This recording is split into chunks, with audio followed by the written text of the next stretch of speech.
Il dit, et c'était après qu'on lui a donné les rapports des gens que Pilate avait tués, les Galiléens, Jésus-Christ répondit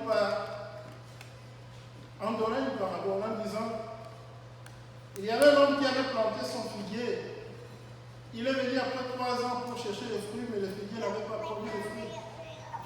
Alors il a voulu couper les figuiers. Mais les jardiniers lui disent non, il ne faut pas le couper, maître. Donnons-les encore de l'occasion pour que à la prochaine on verra si ça va produire des fruits. Bien aimé, avec cette réalité, j'ai compris une chose, comme je venais de le dire d'emblée. Un arbre est planté pas pour une autre raison que pour avoir des fruits. Et je dirais, Dieu nous a plantés sur cette terre pour que nous puissions produire des fruits. Des fruits qui sont pour sa gloire, des fruits qui lui apportent de la gloire. Et dans le cas du figuier, pourquoi est-ce que Jésus-Christ a voulu mourir le figuier? Pourquoi est-ce que Jésus-Christ a voulu dans la parabole qu'on coupe le figuier? C'est parce que le figuier n'a pas su jouer son rôle. Le figuier n'a pas su apporter de la gloire à son maître, parce que le maître, c'est lui qui l'avait planté pour une raison, pour qu'il puisse avoir des fruits. Et comme le figuier ne pouvait pas produire de fruits, le maître a voulu qu'on les coupe et puis qu'on les jette. Alors la question que moi je me suis posée, à quoi sert un arbre s'il ne peut pas produire de fruits? Parce que le but c'est avoir des fruits. Et s'il n'y a pas de fruits, ça signifie ça occupe de l'espace inutilement. Et comme je dis tout à l'heure, là, Dieu nous a plantés sur cette terre pour que nous puissions produire des fruits. Et si nous ne produisons pas des fruits, quel est notre rôle sur cette terre? Pourquoi est-ce que nous occupons de l'espace? Déjà, nous voyons dans Jean chapitre 15, que nous venons de lire, Jésus-Christ dit ceci, que nous ne saurons produire des fruits de nous-mêmes. Pour que nous puissions produire des fruits, nous devons être attachés à lui. Donc, l'importance que Jésus-Christ accorde ici à ceux qu'il a restaurés, qu'il puisse jouer le rôle qui devrait être le rôle de la personne humaine depuis le jardin d'Éden. Parce que dans Genèse chapitre 1, nous venons de lire, Dieu a dit à Adam quoi? En s'adressant à Adam, Dieu s'adressait à toute la race humaine. Il a dit, multipliez-vous, remplissez la terre, assujettissez la terre. Dieu ne parlait pas seulement de la reproduction biologique, bien sûr, que cela était aussi inclus, mais il parlait plus de la façon dont la personne humaine devrait utiliser tout ce que Dieu lui avait donné comme ressources, dont talent, pour produire des fruits qui sont pour sa gloire sur cette terre. Et il y a une chose bien même devant retenir, Dieu n'avait pas créé la terre pour que la terre soit là où les gens se libérant au plaisir. Dieu avait créé la terre pour que la terre soit un domaine plutôt là où sa gloire est reflétée. Et qui est l'agent principal? C'est la personne humaine. La personne humaine que nous sommes des agents principaux qui devraient, n'est-ce pas, faire refléter la gloire de Dieu sur cette terre. Les fruits que nous produisons, bien aimés, que nous sommes appelés à produire, ne viendront pas de notre propre façon.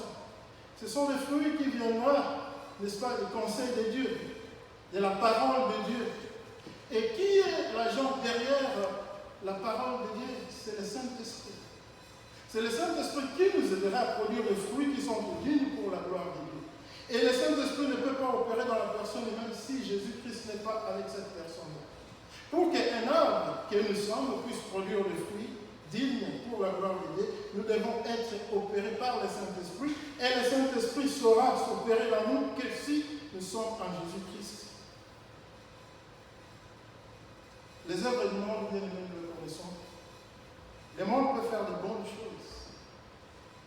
Mais Dieu n'est pas bon. Si Dieu devait se limiter, que la personne humaine, telle qu'il l'avait créée au début, puisse demeurer sur cette terre malgré sa rébellion, Dieu pouvait le faire. Mais Dieu a voulu restaurer la personne humaine. Pourquoi? Parce qu'il a su que l'état que la personne humaine était devenue ne donnait plus gloire à lui.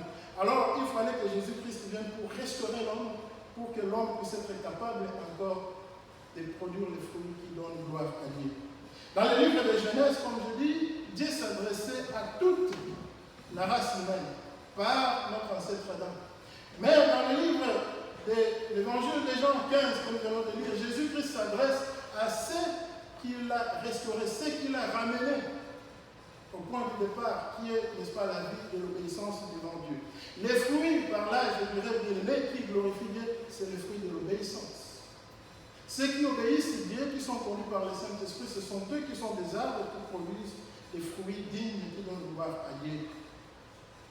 Alors, quand nous produisons des fruits, Dieu est glorifié. Et c'est en ce moment-là que nous serons dominés ce monde. Parce que nous ne dominons pas le monde par notre propre effort, nous dominons le monde par ce que nous produisons, ce que nous démontrons dans le monde. Et j'ai compris une chose, que les gens dans le monde ne suivent pas, surtout je prends le cas des politiciens. Les politiciens ne sont pas suivis parce que ce sont les meilleurs ou des extraterrestres, mais c'est parce qu'ils produisent des fruits qui rendent, qui accaparent l'attention des hommes et les gens les suivent. Et nous qui sommes de Jésus-Christ nous a initiés pour que nous puissions produire des fruits qui vont attirer les personnes humaines. Peut-être tu te poses la question, comment saurons-nous produire des fruits? Nous produisons des fruits dans les domaines de nos talents, de nos dons. Nous voyons ceux qui sont qui ont le don, par exemple, d'art. Les artistes sont bien connus dans ce monde par rapport à ce qu'ils produisent.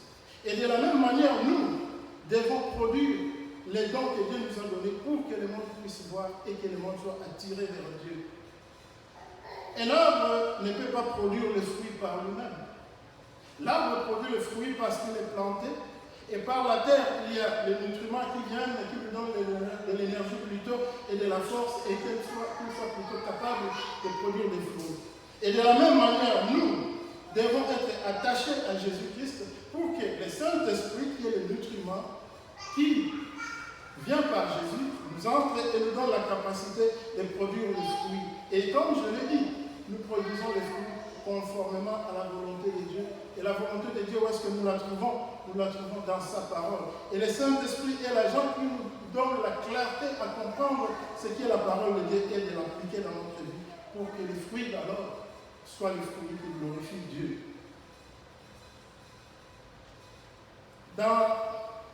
Jésus-Christ a dit ceci. À quoi est-ce que plutôt je peux comparer cette génération? Elle est comme des enfants qui sont assis sur la place du marché. On lui a joué de la bonne musique et il n'a pas dansé. On lui a joué de la musique funéraire et il n'a pas dansé. Dans notre mot, Jésus-Christ voulait dire que ce monde ne trouve pas de satisfaction dans sa façon d'existence. Alors le monde trouvera la satisfaction que si ceux qui sont de Dieu produisent des fruits qui lui donnent de l'espoir et de l'espérance.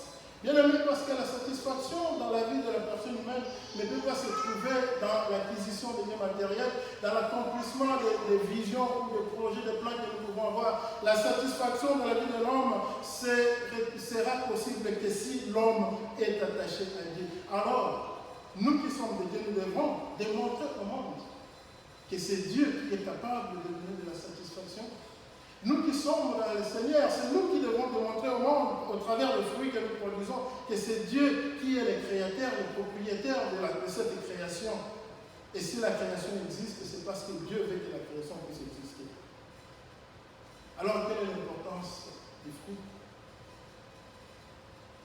Les fruits que nous sommes appelés de produire bien-aimés dans le Seigneur ne sont pas pour notre propre usage. Dans mon expérience, je n'ai jamais bien manger ses propres mangues. Ce sont les hommes qui mangent les mangues. Et c'est de la même manière. Les fruits que nous produisons, nous ne les produisons pas d'une manière égoïste. Nous les produisons pour la communauté, nous les produisons pour le monde dans lequel nous habitons. Et comme je l'ai dit, c'est pour que Dieu puisse avoir toute gloire. Vous savez, nous sommes en Jésus-Christ, nous devenons les gens de changement. C'est nous qui apportons les changements dans le monde. Et les fruits que nous devons produire doivent être les fruits du changement. Le monde a besoin de changement. Alors, ces changements-là ne viendront qu'en Jésus-Christ.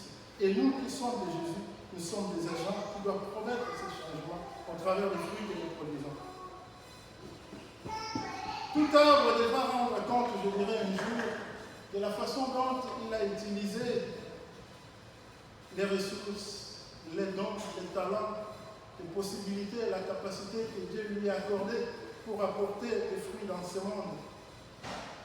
Et c'est alors nous devons être interpellés tous les jours que nous sommes ici pour produire des fruits qui donnent gloire à Dieu. Produire les fruits bien-aimés, je dirais, c'est aussi un moyen d'évangéliser. Parce que nous faisons connaître que Dieu existe, que Dieu est capable, que Dieu est le propriétaire de la création au travers des fruits que nous produisons. Et le monde, par là, parvient à la connaissance de Dieu. Et c'est ça la façon d'évangéliser. Et ça consiste aussi à avoir une présence. Je dirais, produire le fruit, c'est avoir une présence. Et cette présence-là doit être une présence active et non une présence passive. Active dans quel domaine? Dans le domaine social, économique, moral, et tant d'autres que nous pouvons citer dans la vie des personnes humaines. Nous connaissons comment est-ce que le monde se fonctionne, nous connaissons le fruit que le monde est en train de produire. Alors nous devons produire des fruits, comme je l'ai dit, des changements, des fruits qui démontrent qu'il y a un changement en Jésus-Christ. Nous sommes appelés à dominer ce monde. Comme dans Genèse, Dieu l'a dit à Adam. Multipliez-vous, remplissez la terre, dominez-la plutôt. Et nous saurons dominer ce monde en produisant des fruits dignes qui donnent gloire au Créateur. Je pense que vous serez d'accord avec moi, les dimanches écoulés, nous avons assisté dans cette ville. Je n'ai rien de contraire avec tout ce qui s'est passé, mais c'est que moi j'ai pu voir plutôt, c'est que les humains ont produit comme, c'est la façon dont les hommes se sont exhibés. Je me suis posé la question de savoir à qui revenait la gloire. J'ai voulu savoir à qui revenait la gloire. Mais j'ai compris une chose, que la gloire revenait à ceux-là qui célébraient ce jour-là. Parce que la façon dont ils se sont exhibés, moi en tant qu'enfant de Dieu, je me suis posé la question, est-ce que Dieu est glorifié dans tout ça? Dieu a dit à Adam de ne pas vivre pour lui-même ou vivre pour ses plaisirs, mais il devait vivre pour la gloire de Dieu. Et par conséquent, Adam et ses descendants devaient produire les fruits qui donnent gloire à Dieu. Bien-aimés dans le Seigneur, Dieu veut que nous puissions utiliser les dons, les talents, les possibilités, la capacité qu'il nous donne, pas pour le mal, mais pour le bien. Pour que nous soyons des agents qui démontrent au monde que Dieu est vivant et que Dieu, à lui seul, ramène la gloire au travers des fruits que nous produisons. Donc, bien-aimés, nous sommes les arbres. Nous sommes les arbres que Dieu a plantés sur cette terre. Ou je dirais peut-être, nous sommes les arbres que Jésus-Christ a replantés sur cette terre pour que nous puissions produire des fruits dignes dans notre communauté, là où nous habitons, dans ce monde, pour que le monde sache que Dieu existe et que nous ne vivons pas pour nous-mêmes, mais nous vivons pour sa gloire. Et que c'est lui le propriétaire. Nous ne sommes que des plantes qu'il a plantées dans son jardin pour lui donner gloire au travers des fruits. Voilà un arbre planté, pas pour autre chose, pour avoir des fruits. Donc produisons des fruits qui glorifient Dieu. Que Dieu nous bénisse. Amen. Amen.